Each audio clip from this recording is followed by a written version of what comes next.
Hello friend, welcome to back my channel.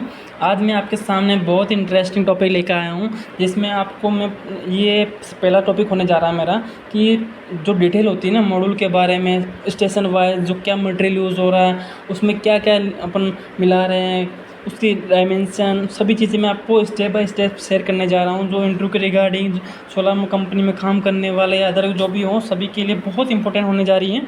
तो आप इस सेशन में बने रहिए, तो मैं आपको स्टेप बाय स्टेप सारी डिटेल बताऊंगा, जैसे स्टिंगर में glass loader, front loader, EV cutting, lamination, sun testing, सभी के बारे में आपको फुल डिटेल दूंगा। तो बने रहिए आप हमारे सेशन में। तो सबसे पहले ये ऊपर लिखा हुआ है G12R। G12R का मतलब होता है रेक्टेंगुलर जो मॉडल होता है। G12R का मतलब इसमें सोयल, ये सेल पर डिपेंड करता है कि कौन सा सेल है, उसी के हिसाब से नाम दिया जाता है। G12R में अपन करते हैं 210/182, ओके। और लेकिन अब G12R भी चल रहा है। G12R में कहता है 210/210। ये सेल पर डिपेंड करता है कि ये G12R है या G12 है, ओके। तो सबसे पहला हमारा ये होने जा रहा है, सबसे पहला टॉप पॉइंट है front glass loader. Front glass loader सबसे पहले machine start front glass loader से होती है। जो सोलर मॉड्यूल मैन्युफैक्चरिंग में सबसे पहली मशीन है फ्रंट ग्लास लोडर। इसमें क्या क्या होता है, क्या बनता है, इसमें किस तरीके से होता है, मैं आपको बताने जा रहा हूँ। जो ग्लास होता है, उस ग्लास की डायमेंशन क्या होती है? डायमेंशन होती है 2376x1128x2 mm।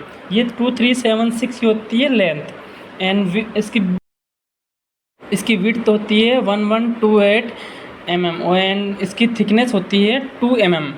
तो इसके जो ग्लास मॉडल है ना, ग्लास लोडर है, इसका ग्लास का जो टाइप होता है, टाइप बोलते हैं जो टेम्पर लो आयरन सोलर ग्लास। तो ये टेम्पर लो आयरन बोलते हैं इसको। और इसका AR होता है एंटी रिफ्लेक्टिव कोटेड। जो ग्लास में सनलाइट आती है ना, एंटी रिफ्लेक्टर कोटिंग होती है, ओके। और तीसरा है मेन मटेरियल। इसमें मटेरियल क्या यूज़ होता है? इसमें मटेरियल यूज़ होता है silica, SiO2। And fourth option है अपना इसका अदर कंपोनेंट। इसमें अदर कंपोनेंट क्या क्या यूज़ होते हैं? सिलिका यूज़ करते हैं, लेकिन इसका अदर में क्या क्या अपन कंपोनेंट यूज़ करते हैं? सबसे पहला है sodium oxide N2O, calcium oxide CaO, magnesium oxide MgO, okay. और बाद में इसमें और रियर ग्लास होता है ना, रियर ग्लास बैक वाला बाईफेशियल मॉडल होता है रियर ग्लास, जो उसमें टेम्पर ट्रांसपेरेंट ग्लास होता है। ट्रांसपेरेंट ग्लास बोलते हैं, टेम्पर ट्रांसपेरेंट, जो ट्रांसपेरेंट होता है टेम्पर, ओके। और दूसरा मेजर ग्लास सप्लाई, जो देते हैं ना, कहाँ से बनता है मैन्युफैक्चरिंग, जो मेन सप्लायर होते हैं उसका मैंने जो देखा है कंपनी, इसमें ज़्यादातर मैक्सिमम यूज़ करते हैं। तो जिन्नी सोलार वाला है, और फ्लैट ग्लास वाला है, और बोरोसिल वाला आता है, ओके। अब अपना नेक्स्ट आ रहा है कि सब जब ग्लास लोडर तो आ गया, ग्लास तो हो गया, ग्लास सबसे पहले ग्लास लगा। अब उसके बाद में ग्लास कहाँ जाएगा? यह आएगा फ्रंट EVA। फ्रंट EVA मतलब ethyl vinyl acetate. EVA glass तो रख दिया, उस पर EVA रखेंगे, ओके। तो EVA में जो मेनली जो फंक्शन होता है, इसमें EVA क्या यूज़ होता है, क्या काम आता है? ये करता है protect solar cell from moisture and dust. तो डस्ट एंड मॉइस्चर होता है, उससे प्रोटेक्ट करता है सोलर सेल को। एंड दूसरा है प्रोवाइड्स इलेक्ट्रिक इंसुलेंस प्रोवाइड करता है। और नेक्स्ट है absorb vibration and mechanical stress. जो कुछ भी स्ट्रेस होता है, वाइब्रेशन होता है ना, उसको कम करने के लिए, क्योंकि बहुत सारे कन्वेयर होते हैं, किसी में अलाइनमेंट करते समय या कुछ करते समय या थोड़ा मतलब आगे पीछे ना हो, अलाइनमेंट बना रहे उसका, इसीलिए आपको EVA को यूज़ किया जाता है। जो सेल होता है ना, क्योंकि सेल EVA पे रहता है, मान लो कहीं टकरा रहा है, कुछ कर रहा है ग्लास, तो ग्लास से टकराने से ये आगे फिसले ना, कहीं आगे पीछे जाए ना, अलाइनमेंट सही से बराबर, जो जितना गैप दिया है स्ट्रिंग और सेल के बीच में, वो मेंटेन रहे, इसीलिए इसको यूज़ किया जाता है। और सेकंड है bond all layer during lamination करते समय इसमें सारे जो लेयर होती है ना, उसको बॉन्डिंग बना लेता है लेयर में, क्योंकि स्ट्रिंग होती है एक जगह, उसमें शिफ्ट ना हो, एक जगह फिक्स हो जाए, इसीलिए इसका यूज़ किया जाता है। और सेकंड है इम्प्रूव मॉडल लाइफ। जो मॉडल की लाइफ को इम्प्रूव करता है, देखो इससे क्या होगा, गुड मटेरियल होगा तो स्ट्रॉन्ग मॉडल होगा, स्ट्रॉन्ग मॉडल तो होगा तो इसकी लाइफ लॉन्ग होगी, ओके।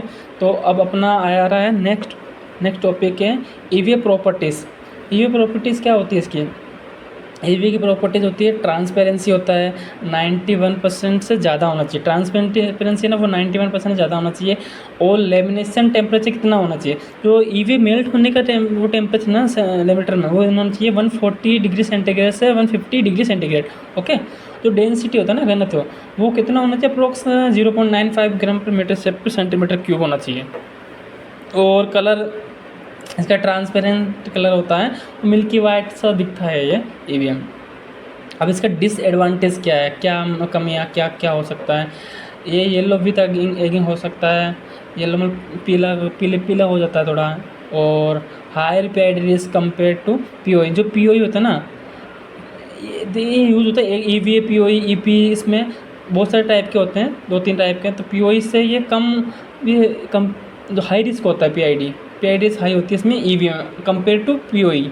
और lower moisture resistance than POE, moisture resistance lower होती है पीओई के कंपेयर में। और अब अपना आया है ईवीए जीएसएम चार्ट। जीएसएम क्या होता है, जीएसएम होता है ग्राम पर स्क्वायर मीटर। तो ये अपना मेजरमेंट के लिए होता है कि ईवीए कितना जीएसएम का है, वो यूज़ कर मेजरमेंट करने के लिए। तो जो इसमें थिकनेस देखो, थिकनेस होती है 0.545 mm, 0.50 mm, 0.55 mm। इसमें कितना जीएसएम अपन यूज़ करते हैं, देखो 0.45 mm में 420 से 450 जीएसएम होता है। और 0.5 mm में 470 से 520 जीएसएम होता है। और 0.55 में 520 से 570 जीएसएम होता है। मेनली अपन है ना 0.50 mm वाला जीएसएम ईवी यूज़ करते हैं। इसमें अप्रोक्स 484 हम अप्रोक्स आइडिया लेते हैं 480 जीएसएम उसमें रहता है।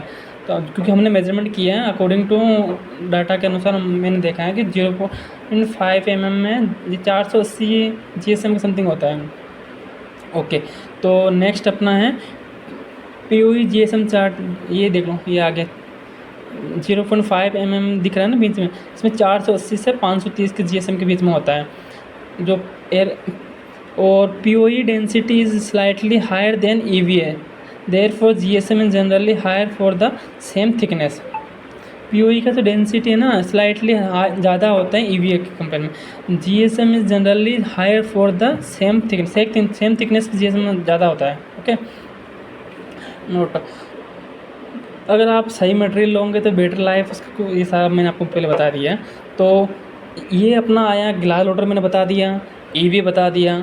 अब जो नेक्स्ट है ना वो आपको मैं अगले सेशन में बताऊँ, क्योंकि front glass loader EV cutting आ गया। अब ईवी कटिंग के बाद में ईवी होने के रखने के बाद में मॉडल कहाँ जाएगा, अब ये जाएगा स्ट्रिंगर। तो स्ट्रिंगर की मैं सारी डिटेल आपको नेक्स्ट सेशन में बताऊँगा कि वहाँ क्या होता है, उसमें क्या क्या चीज़ें मिलती हैं।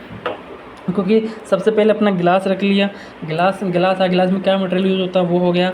अब उसके ऊपर ईवी मशीन में गया, ईवी रख दिया, वो किस लिए यूज़ होता है, उसमें क्या क्या मटेरियल होता है वो सारा मैंने आपको बता दिया। ग्लास लोडर हो गया, ईवी हो गया। अब स्ट्रिंगर के बारे में आपको नेक्स्ट सेशन में बताऊंगा। तो आपको वीडियो कैसी लगी, अगर वीडियो अच्छी लगी तो लाइक शेयर एंड सब्सक्राइब कीजिए और अपने दोस्तों को भेजिए ताकि उनको भी कुछ सीखने को मिले। और अगर आपको सेशन अच्छा लगा है तो प्लीज़ सब्सक्राइब कीजिए और हमारे बेल आइकन को प्रेस कीजिए। और ऐसी वीडियो मैं आपके सामने लाता रहूँगा, तो बने रहिए हमारे चैनल पे। थैंक्स।